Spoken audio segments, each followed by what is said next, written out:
e vamos ver a história completa e original da Crash de GTA San Andreas. Que, tipo, esse canal aqui, muito engraçado que eu conheci esse canal hoje. Tava vendo um vídeo sobre o. Qual era o nome do miserável que eu esqueci? Não lembro, acho que não vai ter aqui nos recomendáveis. Mas, tipo, foi um vídeo sobre o Tenpenny. Não, não é o Tenpenny. É o cara lá do governo no GTA. Eu esqueci. O Torino, o Gran Torino. Eu falei, caraca, esse cara tem um vídeo da hora. E eu não lembrava que o vídeo. O vídeo do. Ai, fugiu o nome de novo. Pô. Do Corino? Não lembro. Esqueci. O nome do vídeo do cara que eu vi. Sobre o cara que eu vi. Era uns 20 minutos. Agora que eu percebi que o Crush tem 40 minutos. Eu pensei que era ser um vídeo pequeno, mas vamos lá, né? Hoje em dia é direct de vídeo longo. Então bora. Pra ter horas e horas de vídeo. Vamos ver o que o Ferry tem a dizer.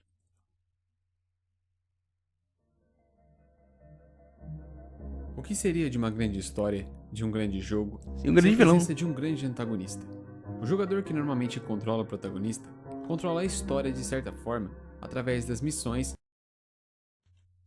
e Confundi, foi mal, realizando foi mal. demais favores a muitas pessoas, sejam elas amigos, familiares ou até mesmo para os próprios antagonistas, que seriam espécies de vilões, digamos assim. E ainda que o personagem principal conclua missões para eles e ganhe certos favores, o efeito delas pode ser tão ruim no futuro que ele sequer vai ter a noção de que agiu contra si mesmo. O assunto do vídeo de hoje é em torno do personagem Tenpenny e da unidade Crash, mas por se tratar do principal antagonista, o assunto vai envolver vários outros temas, e hoje Vai iremos bem mais explorar embaixo, hein? detalhes relevantes de suas missões e trarei no final do vídeo fatos reais de Los Angeles que estão totalmente ligados com a história de GTA San Andreas e a estrutura corrupta policial do estado. Então fiquem comigo, pois o vídeo só está começando. Eu gosto dessa abertura. Eu só vi ela. É a segunda vez que eu vejo, mas acho ela da hora.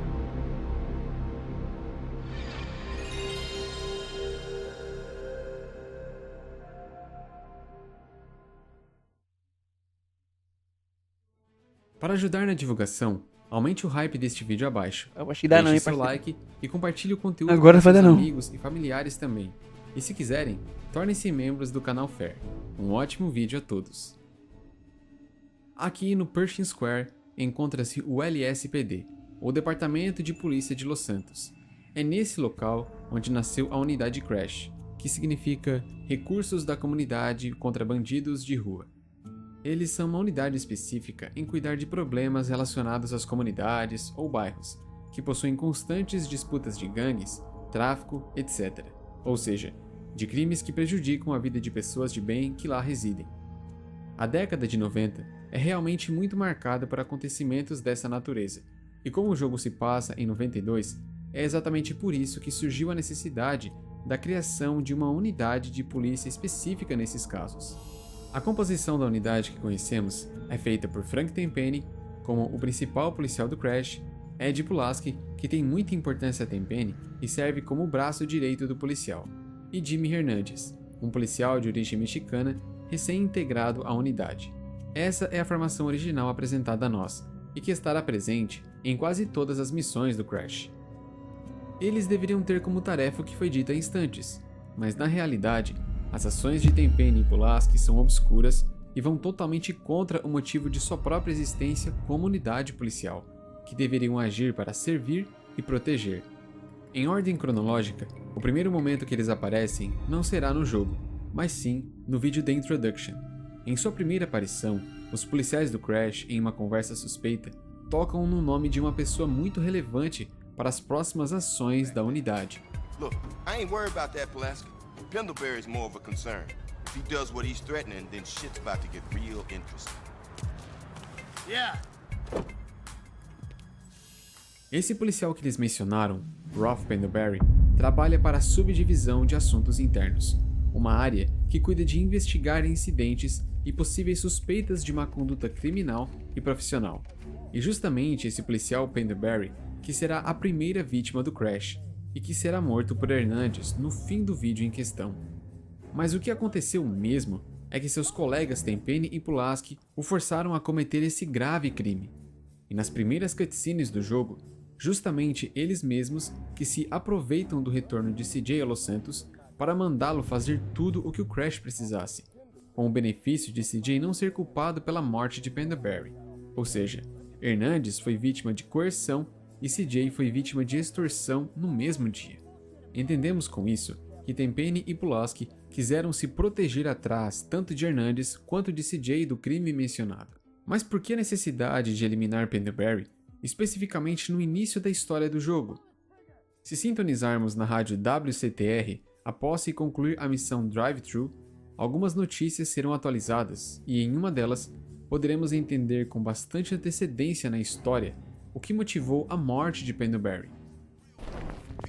Police still have no leads in the tragic murder of Officer Ralph Pendlebury, whose body was found recently. Pendlebury worked for Internal Affairs. It was believed he was close to uncovering a huge corruption ring within the LSPD. A police spokesman denied the story. Cara, tipo, eu acho da hora que GTA ele tem várias e várias coisas pequenas, sutis nos jogos que a gente nunca vai perceber. Primeiro é que o jogo não está em português, né? Nunca a gente entender o que a mina da rádio tá dizendo, tá ligado? Porque nem legenda as rádios tem, se eu não me engano. Então, porra, são muitos micro detalhes que estão nas rádios que a gente nunca vai ouvir todas as rádios em momentos específicos. Então, cara, o GTA tem muita coisa pra ser explorada, tá ligado? Não é à toa que o Gigatão tá aí há anos farmando em cima do GTA San Andreas. Bom, o que se conclui dessa informação é que ele não foi um alvo qualquer, apenas para o Crash usar o CJ, mas sim porque essa mencionada rede de corrupção dentro do Departamento de Polícia de Los Santos estaria prestes a ser descoberta e denunciada, e com Ralph Pendlebury fora do caminho, a unidade liderada por Tenpenny poderia continuar com seus planos por um tempo, seguindo um determinado esquema de corrupção, e agora com uma ameaça a menos.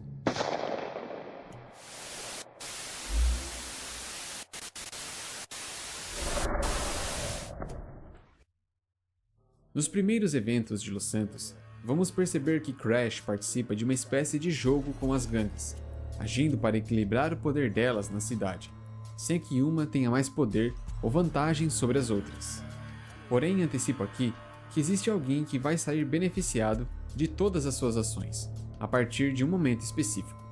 Esse detalhe de equilibrar as forças das gangues em Los Santos para Tenpenny tende a passar despercebido por grande parte de nós jogadores naturalmente, mas poderemos entender perfeitamente isso ao nos atentarmos nos detalhes. Além das missões que CJ faz diretamente para o Crash, em 4 momentos de outras missões, os policiais Tenpenny e Pulaski aparecem e há uma certa influência deles, ainda que menor, no objetivo delas. Em uma missão específica de Ryder chamada Catalisador, receberemos a visita dos policiais do Crash. A mando de Tenpenny, os dois precisam pegar caixas de armas antes que outras gangues encostem nelas. Quando CJ e Ryder chegam lá, já haverá um conflito entre Families e Vagos, e Balas, que chegam por último. Esse conflito provavelmente foi criado de propósito por Tenpenny, pois é o que o próprio CJ sugere falando com Ryder.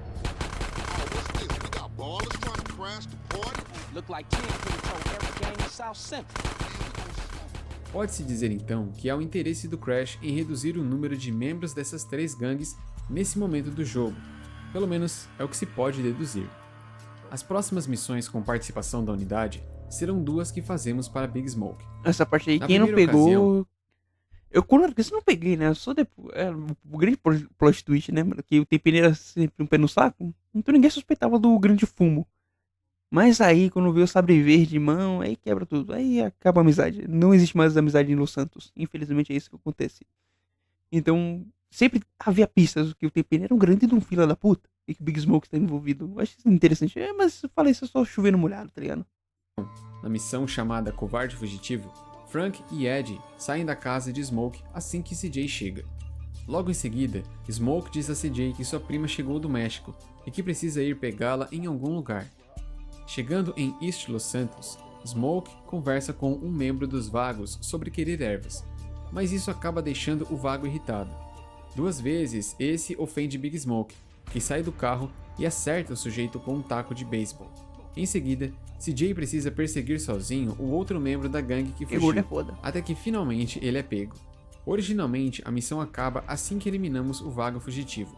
Porém, utilizando um mod que restaura a versão beta dessa missão, o CJ precisa voltar até o carro do Smoke e levá-lo de volta para casa.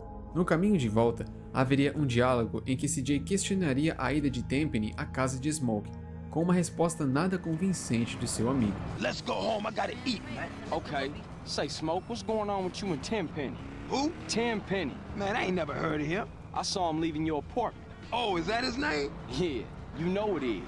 Man, it ain't nothing. He a buster. Hey, Carl, I'll see you later, all right? And look here, don't let that Pentonberry or whatever his name is give you no bullshit. I'm trying, man. Well, try hard. Como se toda a conversa já não fosse estranha por si só, no final da missão, Big Smoke pronunciou misteriosamente o nome Pentonberry, ao invés de Pendlebury. Porém, esse policial já estava morto neste momento da história, como mencionado há alguns minutos, e sequer ele foi mencionado por CJ nesta missão, e sim Tenpenny é quem fora mencionado. Mas por que trazer o nome desse policial de repente na conversa? Isso é um mistério. Muito provavelmente era pro Pendlebury ter morrido mais pra frente. Provavelmente, tipo, eles mudaram isso na versão final. Por isso que essa parte foi removida. Muito provavelmente o Pendlebury, ele não ia morrer no início do game, mas provavelmente ele estaria mais pra frente e tentaria acordar o CJ. Tá? Falar que a coisa tá dando problema, que não sei o que das quantas. Aí sim eu matar o Pendlebury, colocar a culpa no CJ e tudo voltaria aos eixos, tá ligado? Provavelmente ia uma ideia descartada, aí usaram isso como desculpa pro início do game. E, pô, o que a gente vai fazer agora? Pô, tira essa missão daqui que não vale. Tipo, não tem por que apresentar aqui, se não quer pra ser um easter egg, mas já que a gente removeu esse easter egg, então já tira daqui. Eu acho que foi mais ou menos isso. Na próxima missão, chamada Do Lado Errado dos Trilhos, Tenpenny e Pulaski saem da casa de Smoke. Neste momento, os dois discutem com CJ falando que estão de olho nele. Ou seja, isso é um lembrete da obrigação do CJ com a unidade. O foco dessa missão é CJ dirigir uma moto e perseguir 4 membros da gangue dos vagos que estão sobre um trem enquanto Smoke atira neles até conseguir finalmente derrubá-los. Depois, eles voltam para a casa de Smoke e nada de relevante é dito nas conversas. Mas é aí que muitos diálogos beta desta missão revelam que haveria outro motivo para Big Smoke querer atrapalhar o negócio daqueles vagos. Vamos prestar atenção nos detalhes. Hey, I need to get this back to my crib. Well, if you're gonna make this thing personal, I ain't speaking on it no more. Why Tenpenny want that package? Who, Penny? Don't bullshit me, Smoke. Carl, man, there's something about you, man. Some kind of strange kind of aura, man. Smoke, when you gonna stop with this weird bullshit? What's in the damn package, Smoke? No more bullshit. I don't know, homie. I'm just trying to help these officers keep shit off the streets, man. I don't trust him. Sometimes trust ain't an option, homie. Como vimos, o objetivo da missão é Cara, teve muita coisa que foi removida na versão final. Muita coisa que dava indícios sobre os Big Smoke, tá ligado? Muito mais indícios, tá ligado? Não sabemos por que foi removido na versão final, mas é um mistério aí, né? Pelo menos temos mais detalhes da personalidade de ideias originais que haviam antes da versão final. centralizado em um pacote que cairia dos inimigos, após derrubar o último vago de cima do trem. E pelas respostas do Smoke, o Crash queria aquele pacote para tirar essas coisas das ruas, entre aspas. Ou seja, como se a unidade realmente se preocupasse com o fim das drogas. Bom, o item pego na missão com certeza não foi para limpar as ruas, já que os policiais da divisão em momento algum demonstram querer fazer seu papel realmente. Isso provavelmente se trata de uma mentira muito ruim de Big Smoke. Em Los Santos, haverá 2 missões mais e que serão feitas diretamente para a unidade. Os policiais irão esperar o CJ para conversar a sós em uma loja de rosquinhas no centro da cidade. A primeira missão deles é chamada de Desejo Incendiário, a qual seu objetivo é eliminar um vago traficante que supostamente não gosta de Tenpenny. Ele mora no território de East Los Santos. Coincidência ou não, o mesmo bairro visitado por Big Smoke e CJ há dias atrás na busca extremamente são colatinos, né? Sus. de ervas. E seu objetivo, assim como da missão Covarde e Fugitivo, acaba sendo para eliminar os vagos do local para concluir o objetivo de Crash nessa missão. Já a segunda missão é chamada de Importações Cinzentas. No início dela, somos informados primeiramente por Tenpenny sobre a questão de gangues terem mais força que outras e causar desequilíbrio nas ruas, algo que é um problema para a unidade Crash e para ele mesmo. Tenpenny menciona que através de uma rede de importação, os Balas estão fechando acordos da compra de armas com outras gangues, e o fato de muitas armas baratas estarem vindo para a América após a queda do Muro de Berlim contribui muito a isso. Então a tarefa de CJ nessa missão é ir até o depósito do encontro entre as gangues, passar pelos inimigos que fazem a segurança e acabar com tudo. O foco dessa missão é eliminar um traficante de armas russo chamado André, que negociaria com os Balas. Mas o mais revelador ainda vai acontecer em Los Santos, na missão Sabre Verde. Inicialmente, fatídica o missão Sabre objetivo Verde. dela é juntar-se ao Switch na interseção Mulholland para emboscar uns Balas, dando uma continuidade nos ataques da Grove na sua maior gangue rival. Mas quando CJ sai da casa, César liga para ele avisando de algo muito importante que ele precisa ver. Chegando no local que César está, CJ observa por alguns instantes um local suspeito, até ser surpreendido ao ver alguns Balas, e depois tem Penny, Pulaski, Big Smoke e Ryder. Eles estavam maldito juntos Sabre e ao Verde. lado do carro que foi usado para matar a mãe do CJ. Esse é certamente o primeiro momento mais crítico da história de San Andreas, pois testemunhando essa conexão, CJ confirma o envolvimento de Smoke com Crash nas missões anteriores, algo que ele já suspeitava pelas constantes visitas da unidade à sua casa e pelas conversas sem sentido de Smoke. Neste momento, CJ também confirma que os dois estão envolvidos com a morte de sua mãe Beverly. Ele já sabia que o carro usado naquela noite fora um Sabre da cor verde e que Balas usaram o veículo com o objetivo de eliminar seu irmão Switch. Mas CJ não sabia quem fora o mandante disso, pelo menos até agora. Com esse objetivo de Tenpenny praticamente concluído em Los Santos, podemos afirmar então que os beneficiados de suas ações pelas eliminações de membros de gangue e traficantes mais poderosos foram Big Smoke e Ryder, que não demoram muito a se conectarem ao Local Syndicate para iniciar uma grande rede de tráfico de crack que acontecerá nos eventos de San Fierro. Tenpenny e Pulaski também saíram ganhando, pois esse esquema deu a eles a oportunidade de ficarem mais discretos e não se envolver tanto nas ruas como antes. O segundo motivo é que por serem parceiros de Big Smoke nesse esquema e por terem contribuído até então, provavelmente teriam algum lucro de meios ilegais. Percebem, pessoal, a importância que foi para Tenpenny e Pulaski terem tirado Pendlebury da jogada? Se ele já estava prestes a descobrir uma rede de corrupção dentro do Departamento de Polícia de Los Santos, todo esse plano que eles possuem com Big Smoke e Ryder, e alguns Balas também, seria totalmente arruinado pelas investigações.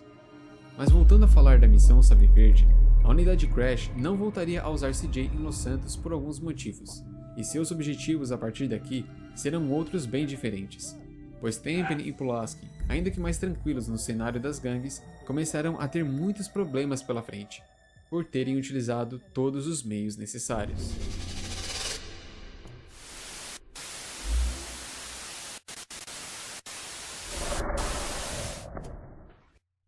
As ações obscuras de Tenpenny com CJ daqui para frente terão outro objetivo, que será tentar preservar o nome da unidade a todo custo. Pois os eventos passados envolvendo Pendlebury e a Quem quer rir tem que fazer rir, né? E infelizmente isso que acontece. Nós temos que limpar a merda do Crash. Antes de, né? Fazer o que tem que fazer. investigação que ele estava prestes a fazer dos policiais iria surtir efeitos mais cedo ou mais tarde, ainda mais pelo paradeiro que envolveu seu sumiço. Então, é por essas e outras que o Crash vai sofrer muitas tentativas de exposição, tanto na mídia como no meio jurídico. Perseguições, execuções, sabotagem e destruição de provas. Esses serão os meios ilegais que Crash vai usar. Tudo isso estará presente em 4 eventos da história, que abrangem 7 missões, as quais CJ vai fazer para os policiais. Essas missões serão feitas nas demais cidades do estado de San Andreas. Bem, a ordem dos eventos é esta: eliminar uma testemunha que estará protegida por agentes do FBI no Monte Chiliad e fotografar a cena para comprovar o sucesso do objetivo. O segundo evento será para entregar uma colheitadeira para o The Truth e iniciar uma grande plantação de ervas, que deverão ser levadas para uma oficina de San Fierro para que lá seja realizado o plano do Crash, que é o de arruinar a carreira de um procurador que está na cola de Tenpenny, plantando assim toneladas de maconha no porta-malas do seu veículo e denunciando essa situação por ligação anônima à polícia da cidade. No terceiro evento, CJ deverá pegar um rifle sniper em um canteiro de obras e depois, discretamente, seguir durante horas um repórter, até que ele se encontre no Pier de Los Santos com um jovem jornalista, que faria uma publicação com acusações graves contra Tenpenny e Pulaski, e no momento do encontro, eliminar os dois alvos. Essa missão é chata, tá? Essa missãozinha aqui é chata demais. Nossa. Eu nem sabia que tinha como pegar o trem pra você ir como passageiro e sair junto com ele. Pra mim, eu só pegava uma moto e ia seguir no trem. Aí uma hora eu chegava lá. Um jovem jornalista, que faria uma publicação com acusações graves contra Tenpenny e Pulaski, e no momento do encontro, eliminar os dois alvos. Já o quarto e último momento será para ir até uma aldeia destruída, mas protegida por agentes federais, e procurar por um dossiê de evidências contra o Crash que será entregue por um agente da FBI a um agente da Narcóticos. E mesmo que ele fuja de helicóptero, CJ deverá segui-lo até que consiga eliminá-lo, para Só se derrubar obter o o helicóptero dossiê. mesmo. Tudo isso será feito para tentar limpar os esforços de alguém querer acusar a unidade de Tenpenny por seus crimes. Serão missões realmente importantes para os planos de Tenpenny, e tudo deveria ter saído muito bem, pelas ajudas de CJ. Porém, tudo o que o policial Tenpenny não queria, aconteceu. Pois mesmo com os objetivos concluídos por CJ à unidade Crash, o evento passado envolvendo o policial Ralph Pendlebury chegou aos ouvidos do público. Vamos ouvir. Los Santos police officers Frank Tenpenny and Eddie Pulaski are being sought by government officials in order to stand trial for the murder of Officer Ralph Pendlebury. The pair, whom prosecutors claim have masterminded a huge criminal organization, have disappeared. LSPD spokespeople said they were undercover. Como noticiado pela WCTR em seu programa de notícias, já se sabia que eles possivelmente estavam envolvidos em uma rede de corrupção dentro do LSPD. E que agora, com o sumiço de Pendlebury, também eram suspeitos de terem cometido o crime contra a vida dele. Uma situação realmente desfavorável para a unidade, mas que Tenpenny tomaria uma atitude drástica imediatamente. Nessa vila abandonada e cercada pelo deserto, chamada de Las Brujas, CJ se encontra com os policiais, que chegam de carro até o local. Carl! Hope we didn't keep you waiting, Holmes. Nah, I was just chilling. I bet you were. At the dossier? Hand it over. Hey, everything cool now? I don't know, Carl. Eddie? Our boy's done good. No! You snitch piece of shit! Essa cena foi muito foda quando veio pela primeira vez, tá? Esse plot twist é muito do caralho. You vato asshole! You sold us out! You take care of things. Good. I'll see you back at the precinct. And I'll see you in the next life, Carl. O que se segue disso é a morte de Hernandes, que na verdade tinha ficado inconsciente com o golpe, mas que tenta atacar Pulaski por trás e acaba sendo atingido gravemente. Em seguida, será a vez de Pulaski, que por algum motivo fica sem sua arma e tenta fugir de CJ, e entrando em seu carro, tenta fazer fuga pela área de Bone County. Mas no fim das contas, ele não consegue escapar do CJ e terá um fim que Tenpenny jamais imaginaria para ele, que era seu braço direito.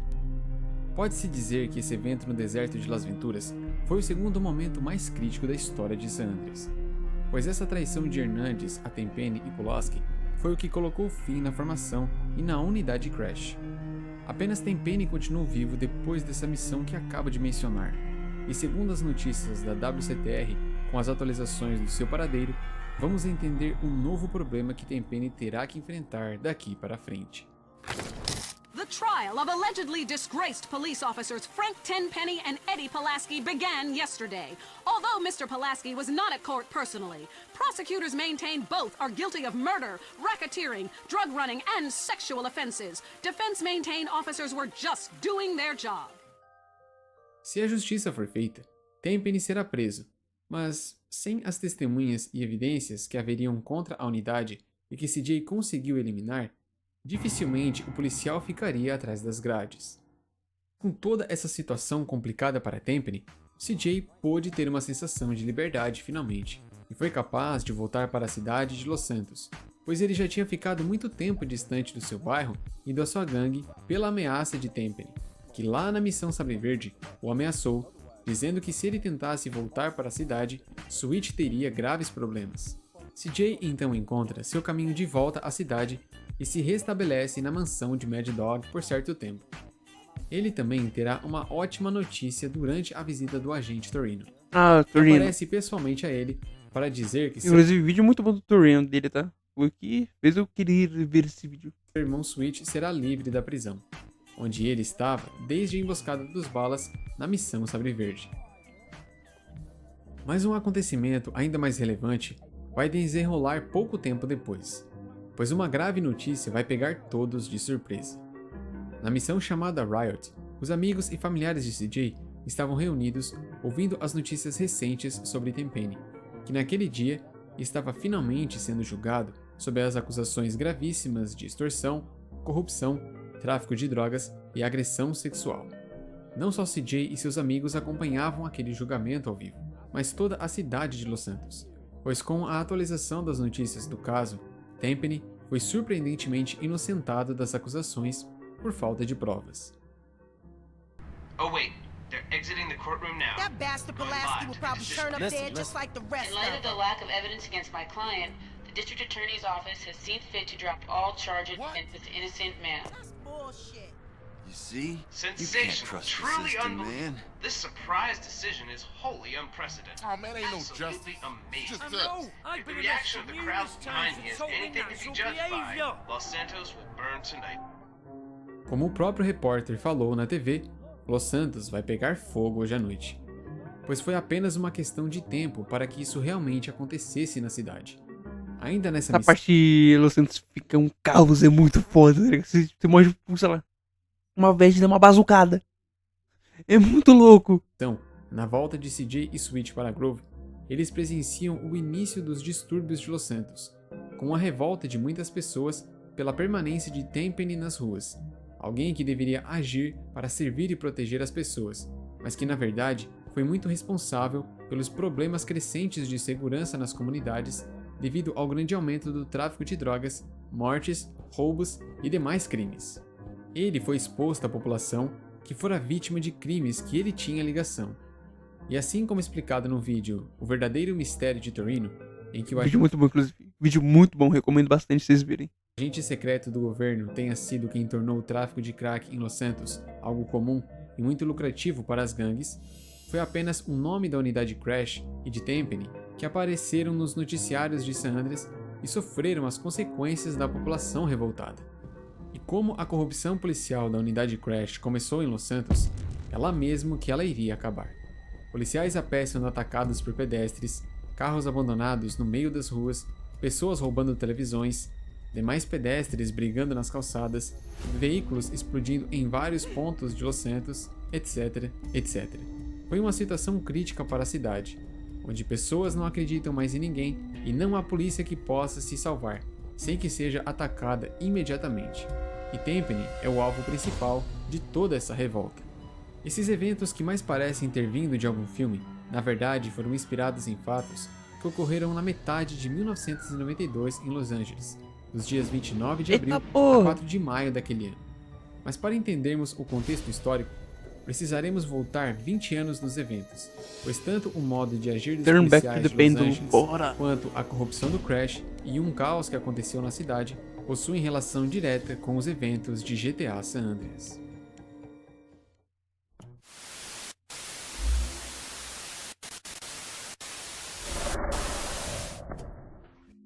Para entendermos melhor certos acontecimentos que inspiraram vários eventos em torno da corrupção policial de Los Santos, precisaremos voltar bastante no tempo e ir para a cidade de Los Angeles, especificamente no ano de 1973.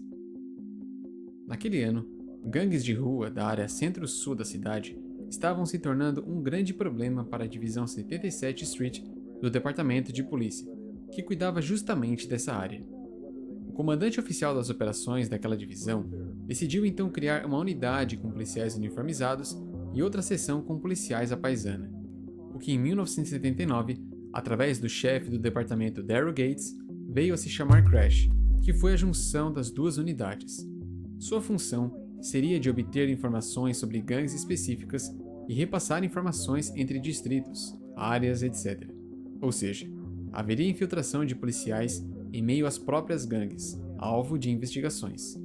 De acordo com algumas medidas, o trabalho deles realmente teve bons resultados e eficácia no combate às drogas, armas e outras atividades É criminosas. basicamente o trabalho da Polícia Civil, né, do Brasil. E tudo mais que pudesse causar problemas às comunidades da região centro-sul de Los Angeles. Porém, a década seguinte foi muito marcada pelo grande aumento na circulação de drogas, como o crack, que entraria principalmente nos bairros de populações majoritariamente afro-americana e hispânica. Gangues novas foram surgindo e demais gangues foram se fortalecendo com a circulação de mais armas, por se beneficiar dos lucros de vendas de entorpecentes.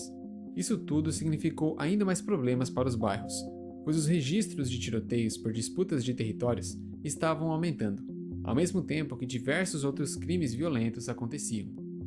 A resposta para essas violências de gangues de rua foi a chamada Operação Hammer, liderada pelo Crash e que começou em 1987.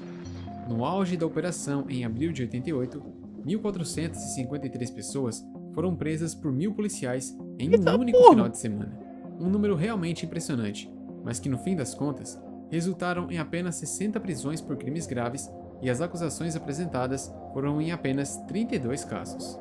Ainda que alguns tenham considerado um sucesso, outros já acreditavam que a operação empregava forte perfil racial, visando jovens afro-americanos e hispânicos, que eram rotulados como terroristas urbanos e assassinos implacáveis.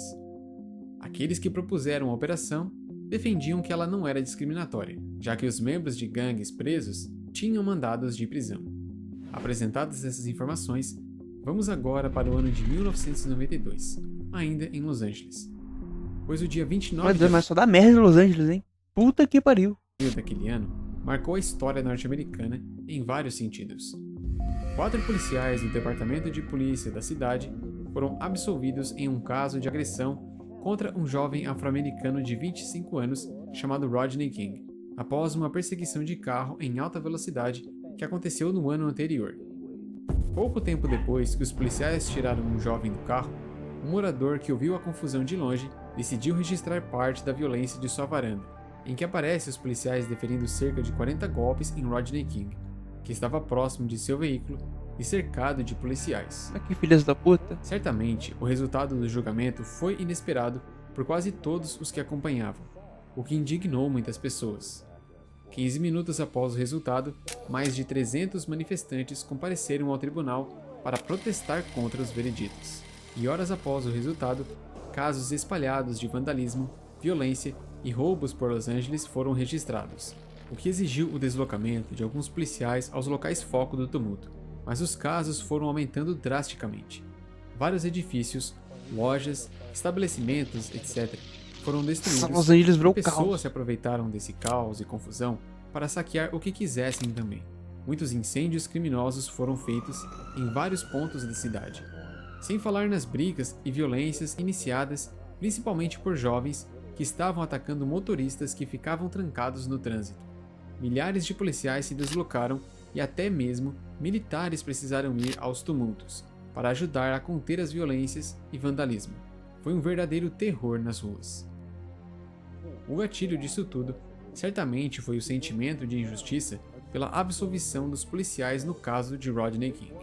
Mas como já explicado, a Operação Hammer contribuiu em parte nesse contexto, pelo excesso de força policial usado em 88, o qual está ligado ao assunto brutalidade policial, que vinha sendo muito criticado naquele período desde o início das Olimpíadas de Los Angeles, que aconteceu em 1984. Porra! Com esses fatos, vemos muita semelhança Los Angeles é um entre jogo inferno e na Terra, hein? realidade. Os De anjo não tem nada. distúrbios de Los Santos também foram uma resposta violenta e caótica que partiu da população afetada da cidade, após o resultado injusto de um julgamento. Esse assunto de brutalidade policial também... Irmão, se isso... Peraí, vou botar aqui, eu acho que eu acelerei. Cara, queria que isso acontecesse no Brasil. Se o povo visse... Desculpa politizar agora, mas se o povo visse todo mundo da Lava Jato tá sendo absolvido, porra, esse país pegava fogo. Acabava de vez, mano. Caralho. Após o Me revoltei, resultado desculpa. injusto de um julgamento. Esse assunto de brutalidade policial também faz parte de GTA San Andreas, além das próprias missões da história, já que a personalidade de policiais é ligada à maneira mais violenta de trabalhar, e até mesmo agindo de maneira ilegal muitas vezes, como violência excessiva, executar alguém por não haver testemunhas do momento, ou até outras infrações, como beber escondido durante o trabalho. Bom, mas continuando a seguir com os fatos, saibam que os graves problemas de corrupção da polícia de Los Angeles começaram a ser expostos só lá no ano de 1997. Porra. Cada divisão da patrulha do Departamento de Polícia de Los Angeles tinha uma unidade de crash para si, e a divisão Rampart era a de maior destaque, por cuidar de uma das comunidades mais povoadas e mais disputadas por gangues de rua da cidade. Mas acontece que essa mesma divisão estaria em xeque por crimes de grande repercussão que chegariam ao público envolvendo policiais do próprio Crash. Em 18 de março de 97, um detetive do departamento em questão, chamado Frank Liga, que estava disfarçado, atirou e matou um policial negro do mesmo departamento em um caso de fúria ao volante, que se chamava Kevin Gaines, o qual estava de folga naquele dia. Sobre o caso, Frank disse que agiu por legítima defesa e que, pela sua experiência de treinamento, a vítima tinha estampado na cara ser um membro de gangue. Porra. Os investigadores do caso, além de descobrirem que Gaines tinha se envolvido em outros casos de fúria volante, descobriram conexões preocupantes entre Kevin Gaines e a Death Row Records, a gravadora de rap de propriedade do famoso Suge Knight. Descobriu-se também que Suge estava contratando policiais de folga como seus seguranças pessoais. Um deles era o próprio Kevin Gaines. No mesmo ano, em 6 de novembro, o nome do Crash também apareceria na mídia por ter um de seus policiais envolvido em um roubo de $722 mil de uma agência do Bank of America. Através da confissão de sua própria companheira, o policial David Mack foi exposto ao crime e foi sentenciado a 14 anos e 3 meses em prisão federal.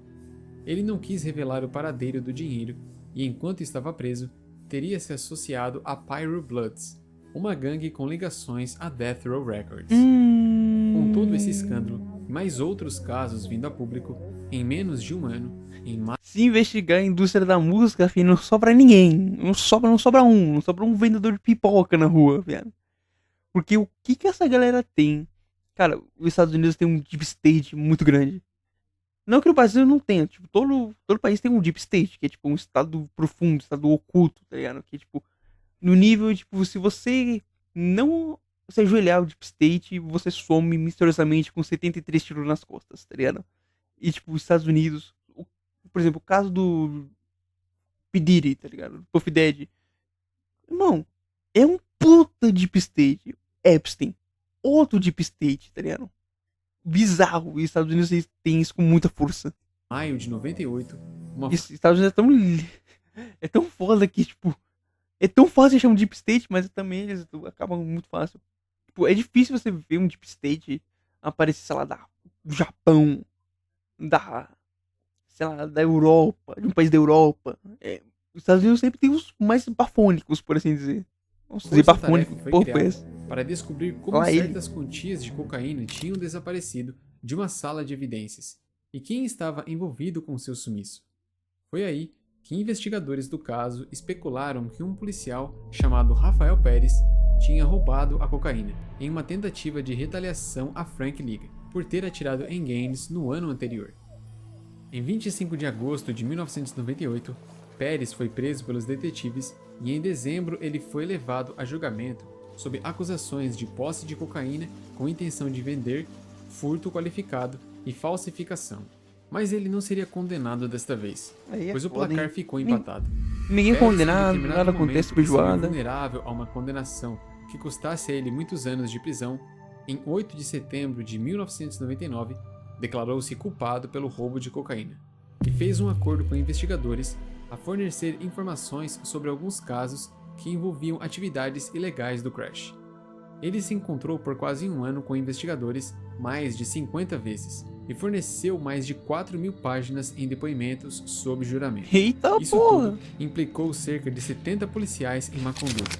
Em um desses depoimentos, ele mencionou a cultura que o Crash seguia.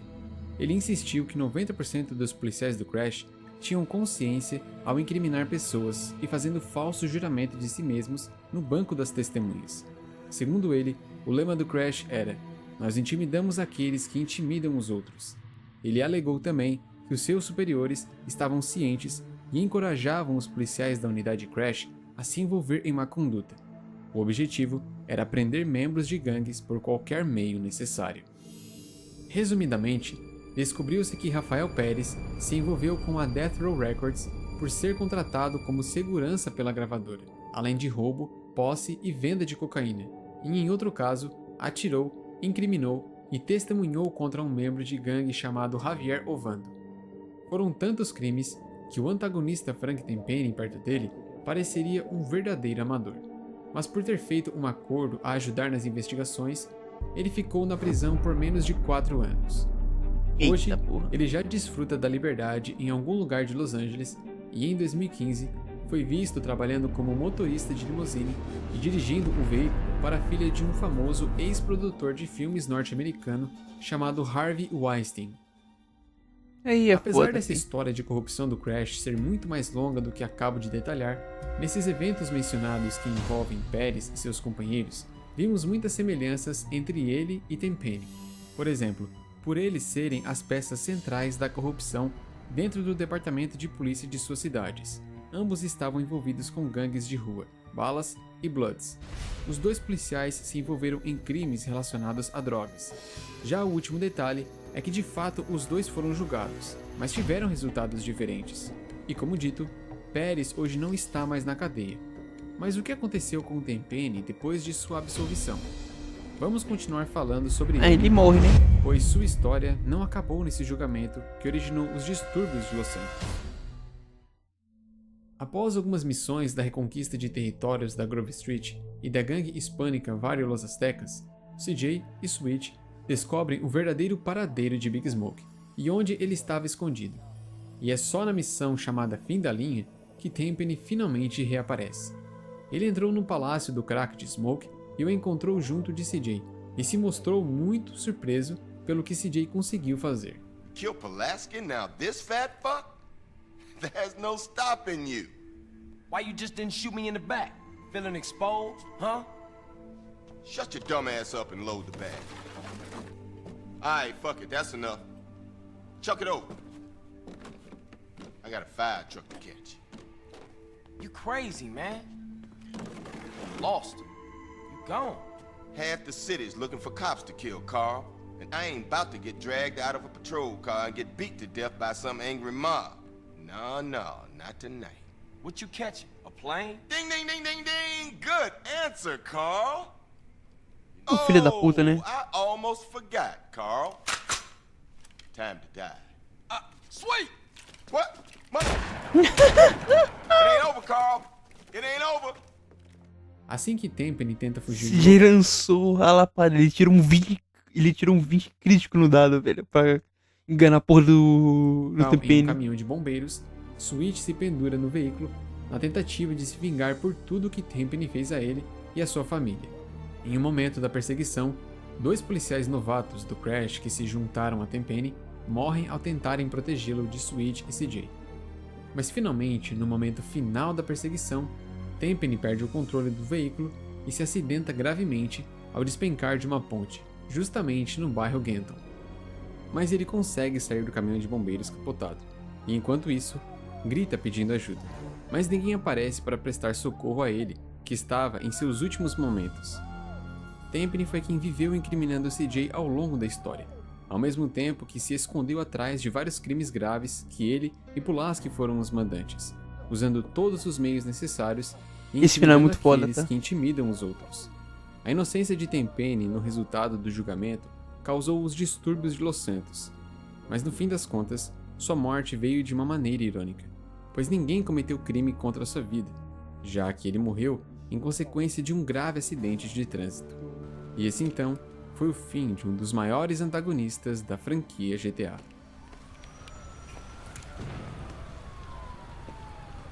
See you around, officer.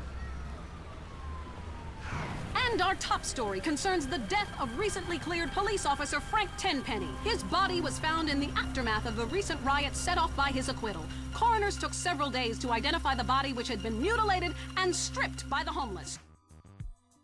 E mais um vídeo vai ficando por aqui. Cara, O que vocês acharam do conteúdo, galera? Como no último vídeo sobre os personagens de GTA San Andreas, eu trouxe o Torino, e de alguma maneira há certa relação entre os personagens, pensei em trazê-lo neste vídeo, dentro do formato sobre a história do antagonista, mais os fatos envolvendo os acontecimentos históricos de Los Angeles. Durante a edição desse vídeo, eu cheguei a uma conclusão de que há mais 2 vídeos que podem se ligar a este, e ao vídeo de Torino também. Deixem abaixo nos comentários suas opiniões, elogios, críticas e sugestões, etc. E para fortalecer, deixem... Foi um vídeo muito bom, bem informativo, e também mostrando que GTA também é cultura, tá ligado? Obviamente a gente não pega tudo, até porque GTA foi um jogo em inglês, por mais que a gente jogou a versão pirata traduzida, eu pelo menos joguei a versão pirata traduzida, tem muito detalhe, muita referência, muita história, muita coisa, que obviamente quem é dos Estados Unidos vai entender muito melhor, vai pegar muito mais a sutileza, vai pegar muito mais as referências.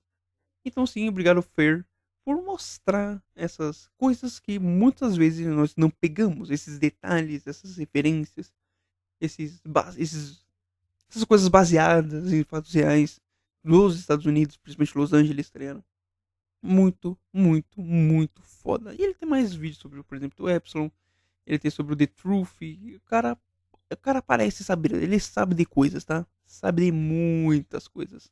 Ótimo vídeo, inclusive. Vamos para o próximo.